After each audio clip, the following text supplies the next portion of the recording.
right? I say to people who are like, well, Yeah. why can't they get in touch with their feelings? Like, well, 2 generations ago, my grandfather was storming the beach at Normandy. At no point did they stop the boat like a mile offshore and say like, okay, let's just do a check-in. We want to know how everybody's feelings are. Okay, Bob, how are you? You're scared? Awesome. Well, then you can sit this one out. Stuart, you're a little bit nauseous, not a worry. We're not going to make you do this, right? It was, hey, the free world needs you guys to go die and kill and see horrible shit. And then guess what? When you come home, here's our understanding of men's mental health. It doesn't exist. Here's a bottle of alcohol. That's how you deal with this. You don't talk about it, you don't share it, you don't whatever.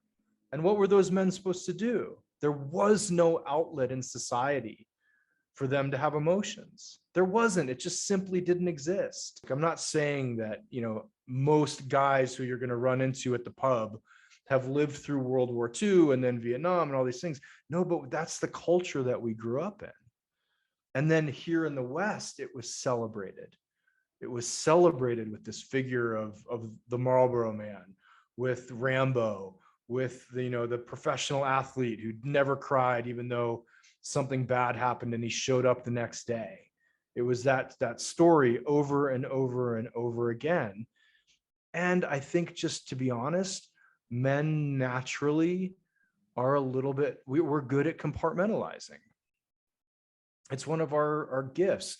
Why? Because we are asked to do things like go to war, to go to work, to protect our families, to die, to do dangerous jobs, to do jobs with like the highest death rate on the planet. We do those jobs. So if we were super in touch with our feelings all the time, who's going to dig ditches? Who's going to empty garbage? Who's going to go volunteer to fight fires? Who's going to put themselves in harm's way? It wouldn't work. So I think that's where the Marlboro Man came from.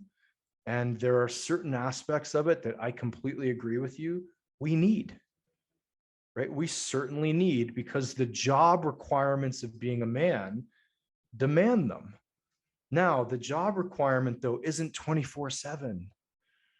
Right? As a father, you can't compartmentalize when your child's crying.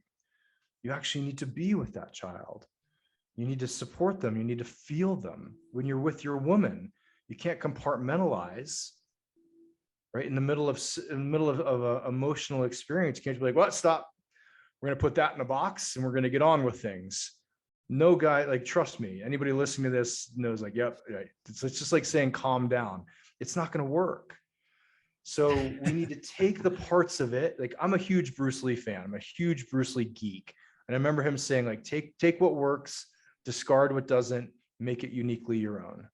Mm-hmm. Right. So as opposed to pretending like, God, there's nothing valuable about stoicism, about risk taking, about being a lone wolf, about getting shit done, about grit and resilience. Those are all terrible. As opposed to saying, okay, these are some of the tools in my toolbox.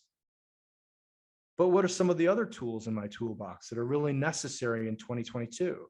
Sensitivity, compassion, empathy, the ability to relate to somebody, the ability to actually feel what's going on in the world so that we can have an impact on it, the ability to feel what's happening with our partners, with our families, with our professional teams, like not sports teams, but like our companies. If you can't feel people, how are you going to lead them? And so we're asking men, I'm in the quote, I think, divine masculine movement sometimes. And so I was like, men need to lead, men need to lead, men need to lead. And I'm like, yeah, but men, if you can't feel, how the fuck are you going to lead? A leader without feeling is just a dictator. And we've seen what that does in the world. We're watching it in Europe right now.